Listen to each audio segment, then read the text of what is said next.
Scamster Kalmadi finally being sent to jail. In fact, he's been given CBI custody for 8 long days. Poonam Agarwal now joining us with more on that. Poonam.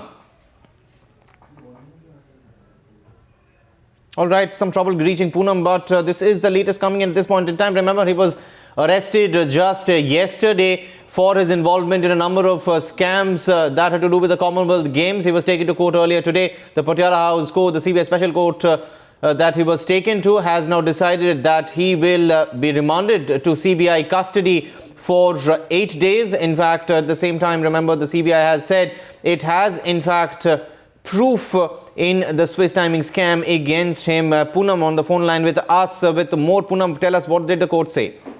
Well, the CBI demanded the maximum amount of remand for Suresh Kalmadi, that is 14 days. But the court, after listening to both the sides, CBI as well as the defense lawyer, Suresh Kalmadi's lawyer rather, after listening to both the sides, decided that the 8 days CBI remand will be given to Suresh Kalmadi, which means that for 8 days Suresh Kalmadi will be grilled by the CBI officials in connection to TSR scam that happened, in that the CBI during the investigation has been able to find out some money trail, the companies which were actually involved in getting the benefit by getting the contract worth 107 crores. What CBI has clearly told us that the Swiss time company which got the contract of TSR worth 107 crore subcontracted it to an Indian partner called GEM International worth 23 crores, and that company, GEM International, further subcontracted it to another company which is based in Hyderabad called AKR Group,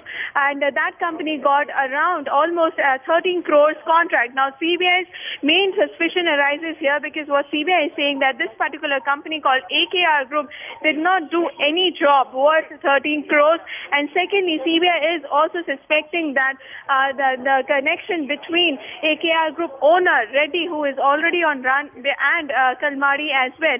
So CBI is at the moment mainly focusing on this particular company called AKR Group, and at the moment they are also scrutinizing the bank details of both the companies.